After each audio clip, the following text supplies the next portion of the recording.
You know, one of the reasons I'm a personal injury lawyer is my father lost his leg when I was 2.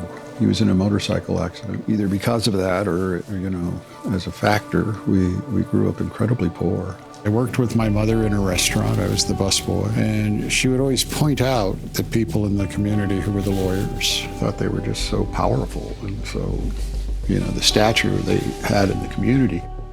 And then when I was 18, I got in a little trouble and I went for the sentencing.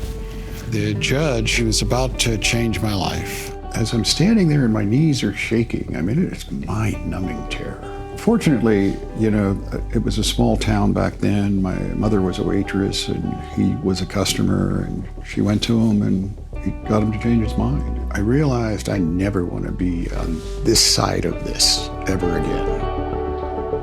We take a beating in the courtroom. If you're there just for the money, it just doesn't work.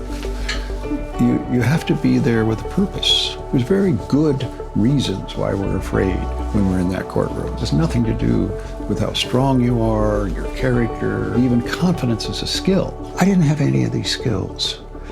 I couldn't walk across the cafeteria in high school. I was too afraid that people were laughing at me. I had none of these skills. And as soon as I learned you could learn them, the world was mine, you know? Because I can learn anything. I can sit in that chair longer than you, you know? And that's all it is.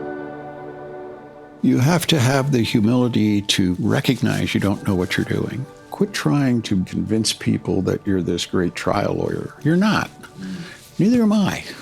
You know, I've got more skill sets than you is all. And it's because I start developing a new skill set every single day. If you do that, it will come. But there's nothing I can hand you. There is no shortcut. One of the things I refuse to do with other lawyers is compare. When we start comparing verdicts with each other, for whatever reason, I stop learning. As soon as I start doing that, I lose sight of the goal. And the goal is be better today than I was yesterday. And that is my only goal. This isn't something you can fake when you're in front of the jury. It has to be who you are. It doesn't mean you're born that way.